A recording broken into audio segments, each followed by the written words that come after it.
Hello, thanks, Sophie. Yes, we're going to talk to you today about how we've been using Team Topologies in our engagements with public sector and how it's really helping to build a better society. And most people here will probably have already been affected by some of the work that Team Topologies has done, but you may or may not know it, but after today, you will.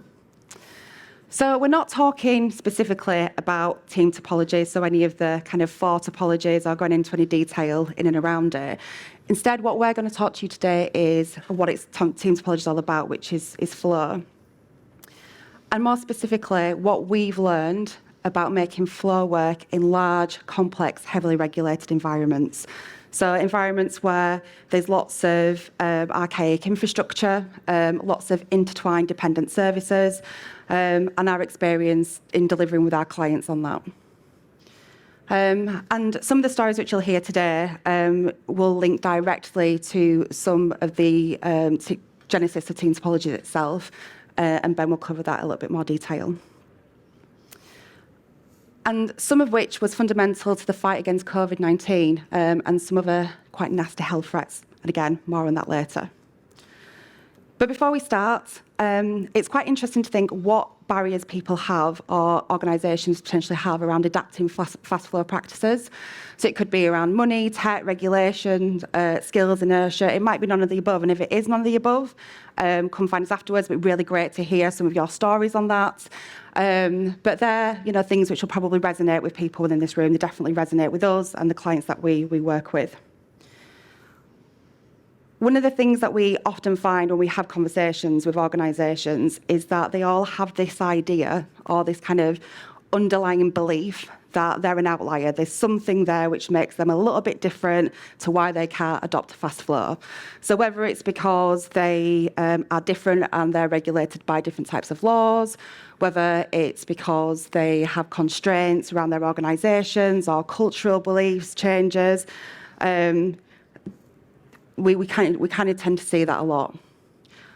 But by the very nature of you being here at today's conference at Team Topologies, we know that you believe that it can be achieved in every kind of context.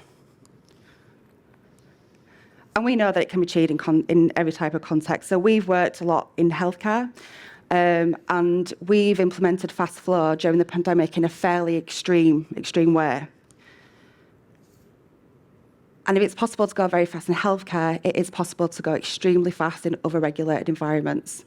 So if you think about healthcare in particular, it's very high risk. The stakes are high. If it goes wrong, it goes very wrong. It has bad outcomes.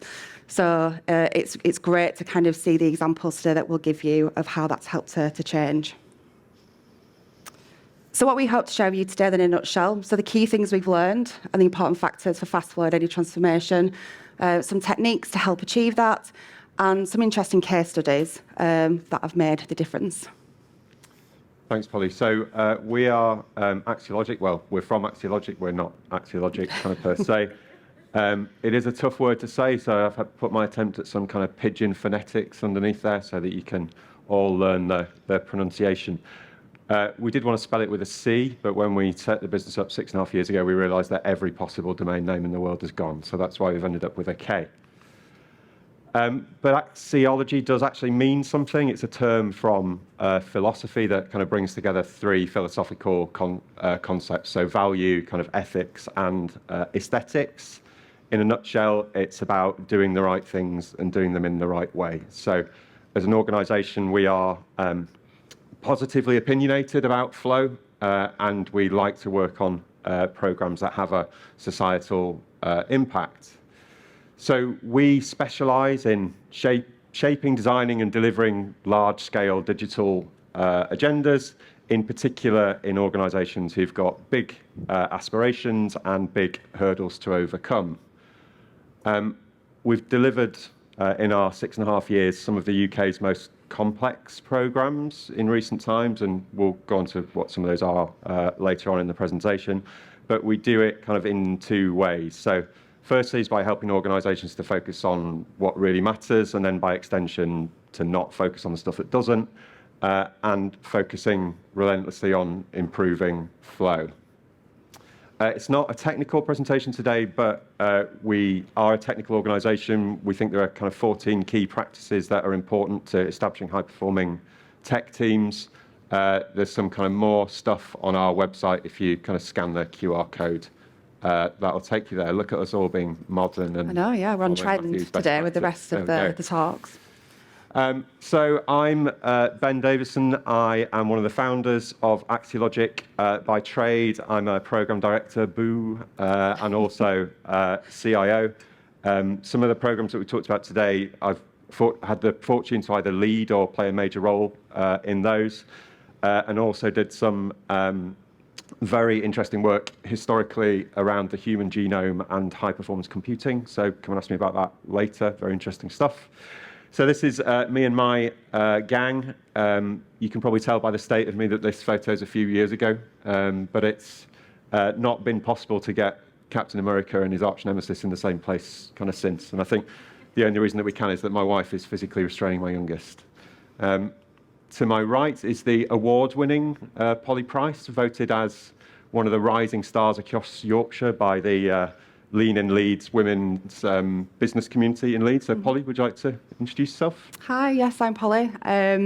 So when I'm not winning awards or talking at a Team Topologies conference and waxing lyrical about Team Topologies, of course, I drag my family around on lots of hikes and walks. So this is recently at our holiday in Scotland. So these are the fairy pools of Skye. If anyone's ever been, you'll appreciate how beautiful it is. If you haven't been, I would definitely recommend going. My daughter at the front, she's smiling like she's very enjoying herself there, but I can tell you behind the scenes, it was a very different story. So yeah, I've been at Axiologic now for about a year and a half, and had the pleasure of working on some exciting projects with the UK Health Security Agency, and I'm also recently with the NHS, but previous to that have done things with the HMRC and also in finance as well. So anything there you'd like to talk about, come find us afterwards. So as we mentioned, we have seen fast flow within the healthcare industry. This is a survey which was done by Deloitte back in 2019, and it asked people to describe what 3 words would they associate with digital transformation in healthcare. So as we can see, some keywords there: expensive, slow, complicated, disjointed, challenging. But during the pandemic, we saw some really amazing things. And, you know, forget about some of the politics in and around the news stories which you may have read about, test and trace and some of those other kind of projects. There was a lot done in a very short amount of time, a lot of change, big, massive transformational projects which would take organisations of that size years to achieve were done in weeks and months.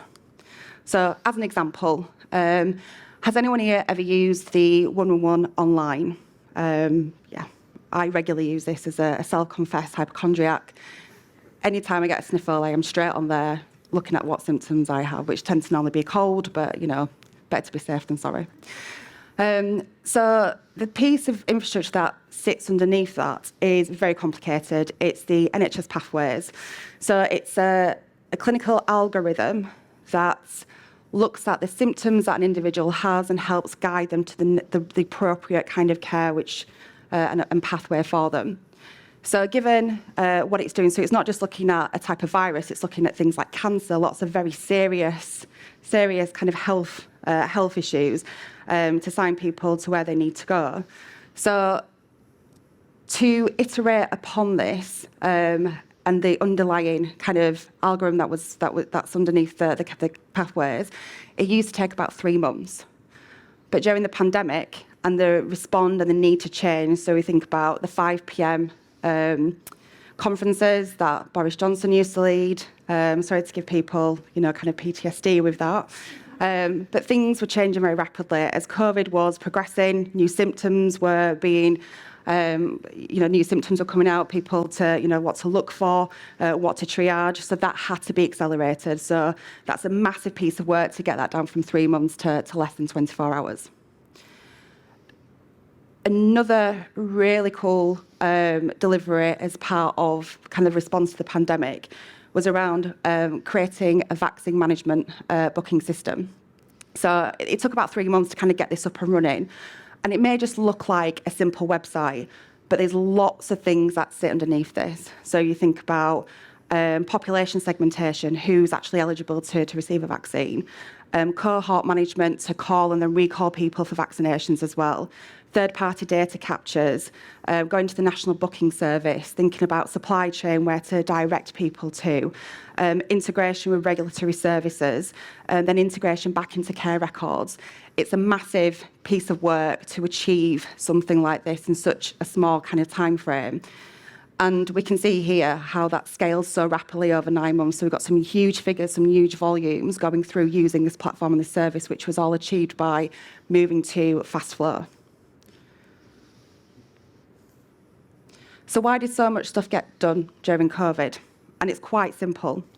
There was a clear and obvious compelling need to operate differently. So I think you'll all agree with me, within one organisation, it's really difficult for you all to get aligned behind one strategic objective, let alone a whole country, let alone the whole world. You know, it was all about how do we move forward from the pandemic? How do we kind of, you know, get out of this state back into, you know, business as usual or normal society? So let's go back in time and try and find some kind of parallels that we can look at, one of which worked well and one of which didn't. And then from that, let's try and draw some inferences as to kind of what was the difference and what have we learned as a result of that. So the UK Home Office, 2017 onwards. Jonathan, nice to see you again. So for those of you that don't know, the Home Office is the central government agency that looks after policing, emergency services, et cetera, et cetera. Important thing here is immigration. So we were working on the digital transformation of immigration. So that is everything from applying for a visa to citizenship to being caseworked to the less pleasant side, which is around people being removed from the country if they've overstayed their right to remain. So in 2017, they'd made some really significant investments in cloud and agile ways of working. But despite all that, they still had really complex release cycles, tight coupling, and a very slow kind of pace of delivery. So we were asked to come in and help get the program back on track, but also try and build a different type of organization. And we had a great team. So this is back in sort of 2017, early 2018. So Matthew was part of our team. Again, you can see this even earlier than the previous one by how young I look in there. And we did some actually, at the time, really good kind of pioneering thinking. So decoupled delivery operating model, early 2018, sounds a bit kind of Team Topologies-y. We started to look at things like streamlined teams. We were looking at decentralizing central capabilities into full stack end-to-end teams. We were looking at mature kind of deployment pipelines that were independent of each other. We were looking at engineering practices to help people kind of release independently. And we do some really cool stuff around statistical analysis of throughput to look at variations in pipelines and see what we could learn from the outliers. But despite all that, and in time, it actually got to a really good place. So they got to kind of self-service platforms, decoupled products, mature pipelines, et cetera, which in time allowed the Home Office to respond very quickly to things like Ukraine, small boats, kind of et cetera. But to get there, it was mega hard. And it took a long time, and pretty much everything was achieved through guerrilla tactics. And I'll come on to what I mean by guerrilla tactics in a bit. So let's look at another parallel then. So the NHS National Spine, so which some of you may know. This is a £1 billion programme. Everybody's like warning signals start to go off immediately. Part of the NHS National Programme for IT, which was, I think, a £1.71 billion programmes running concurrently. It actually delivered some really important stuff for the UK, like single patient records and data to advance kind of the development of medicines. It had 18-month-long release cycles to deploy. It used to take a week.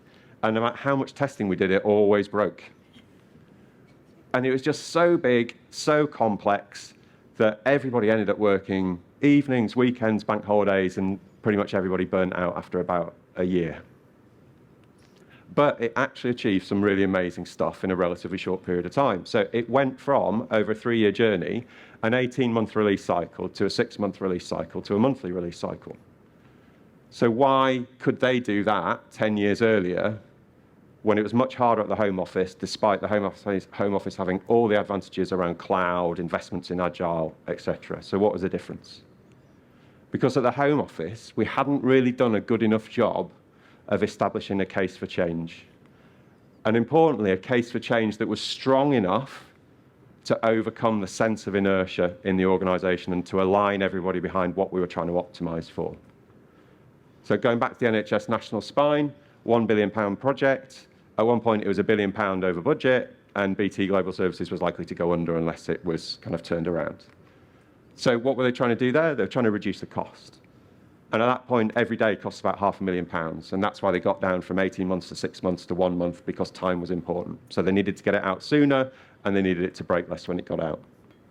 For COVID, what's the compelling case? It was an emergency. Like everybody kind of knew we couldn't take that long to deliver IT systems. So they were optimizing for speed, but also for safety at the same time.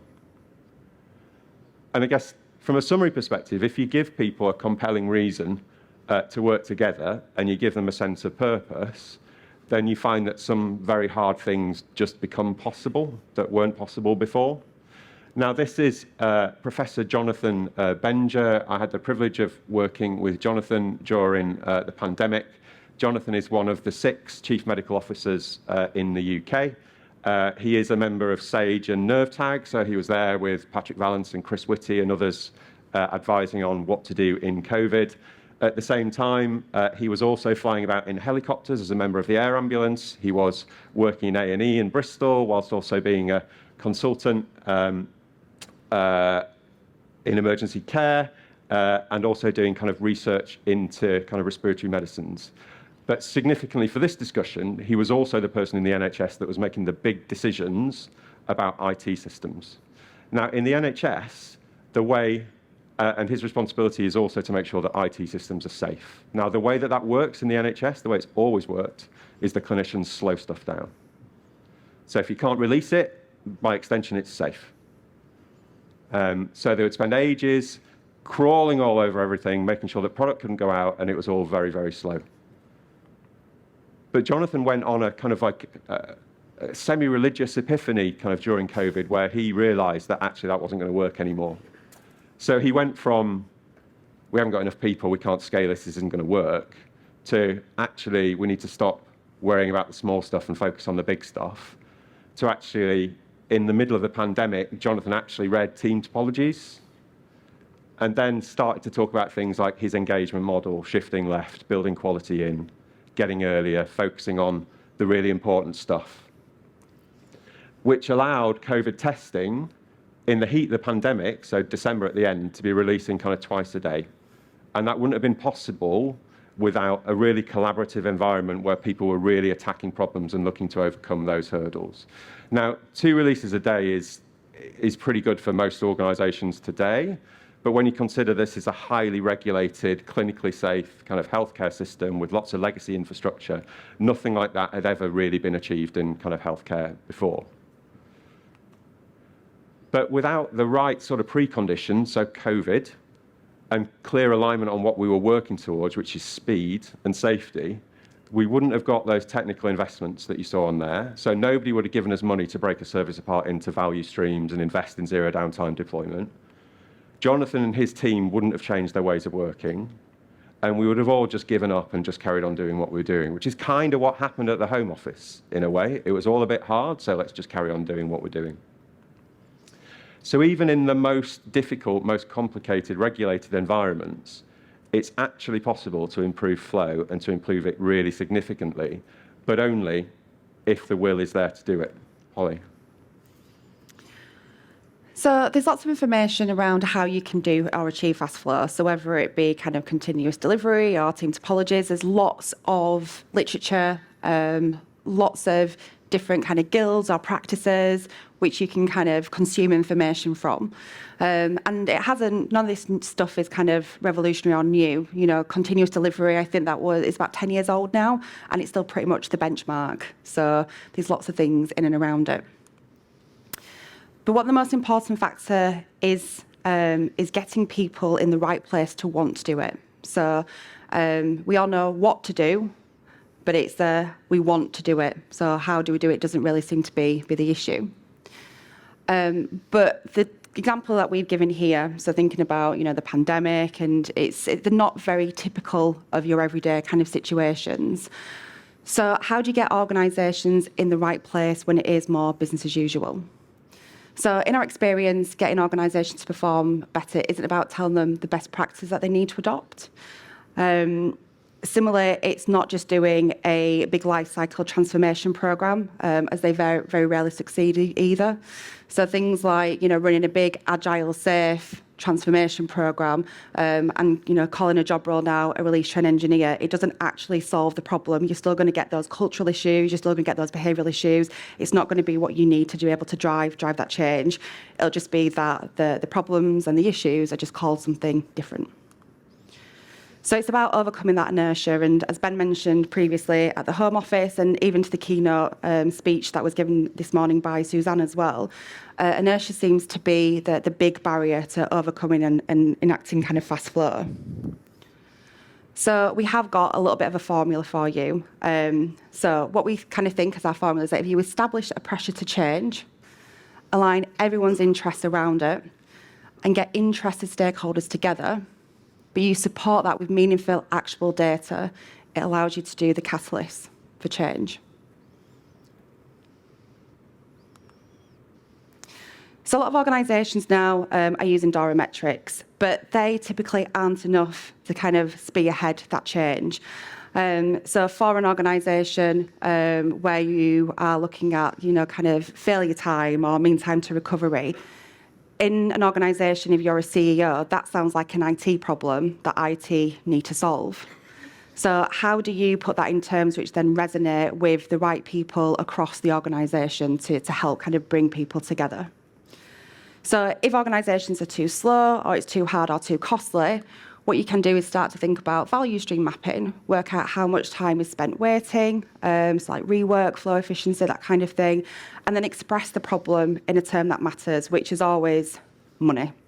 Money always talks, isn't it? So as an example, you can start to put things together like every day of waste costs you 100k and you waste 5 out of 10 days.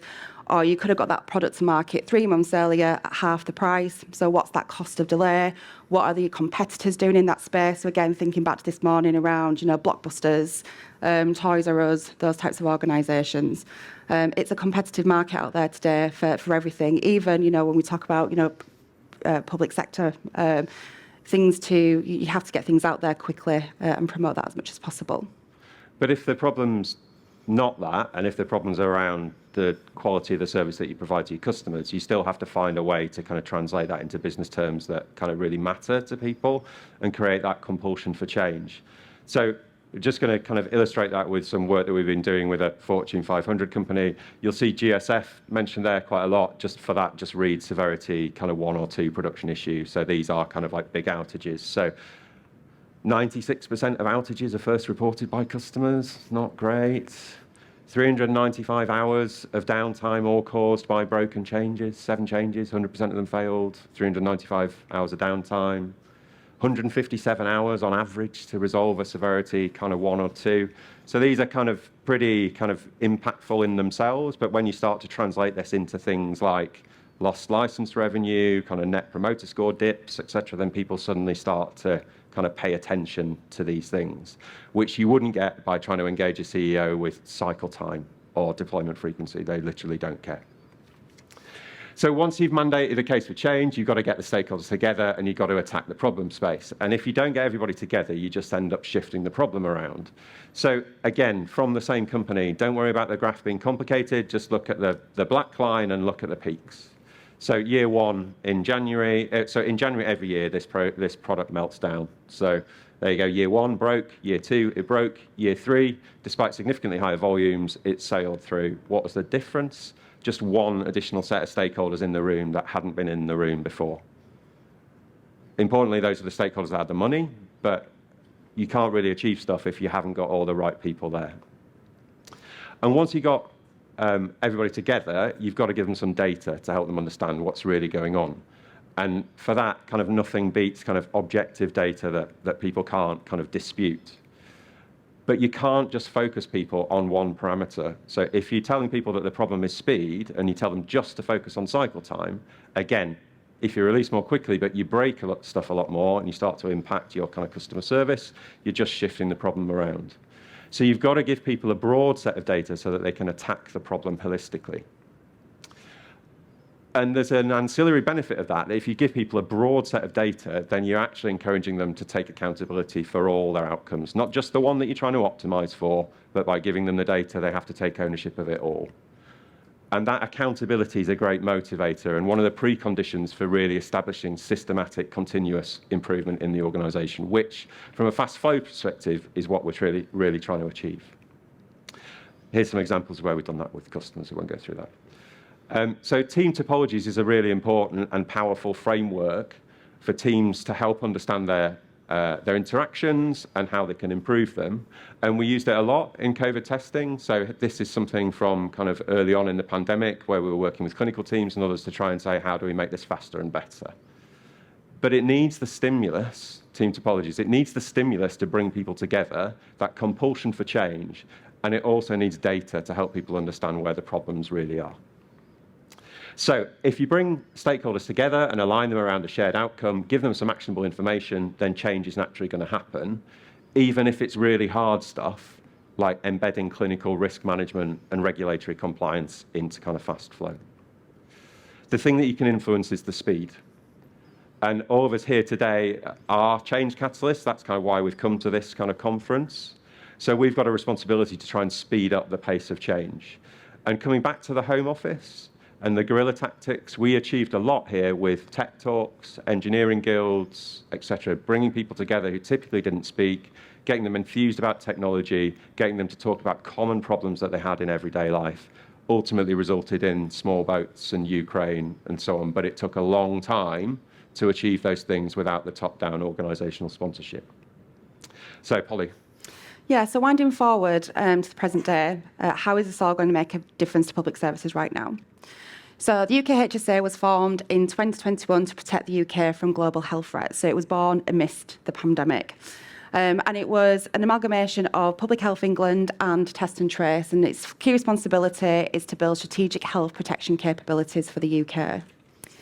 But it has that unenviable responsibility to build IT and systems to protect against entirely novel situations. So one day it's COVID-19, the next day it could be monkeypox, it could be avian influenza. There's always some kind of health hazard or health issue, kind of always, not as in the spotlight as COVID-19, but it's always kind of in the background. And they're all different and you don't know what they are. And they're all different, yeah. But in a world of post-pandemic fatigue and where money is tight, how do you implement that? What do you do? So the UK HSA has purposefully organised itself around delivering agility at low cost. And the way that it's done that is, again, by consciously using team topology principles. So platforms or services that can be configured directly by aligned users. Thinnest viable platforms, so being able to adapt at pace for different types of health hazards. Configurable self-service platforms, and then continually optimising for speed and impact. And as we've mentioned there, coming out of the pandemic, we then moved into quite a serious case of monkeypox, and we managed with a new platform to be able to respond to that within 5 working days, and similarly as well to avian influenza. I think it's important as well, isn't it, to say that on monkeypox, the constraint wasn't the technology.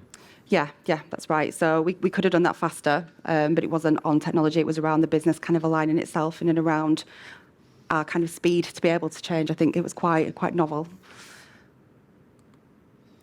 So with the pace of global and social events and digital change accelerating, many public and private sector organisations have actually already gone through their compelling events. But for these organisations, Team Topologies is a game-changing catalyst and accelerating. And then for everyone else, it's time to start thinking about how to make that case for compelling change. And remember, you can't make anyone do anything. So we need to create the right environment, bring people together, furnish them with data, and catalyse the change. So come and see us at table 2. We'd love to talk to you more about Team Topologies and some of the work that we've done, and kind of go into a bit more detail around some of the examples there. And we still have lots of merchandise which we don't want to take back to Leeds with us today. So yeah, please come and see us. Thank you. Thank you very much.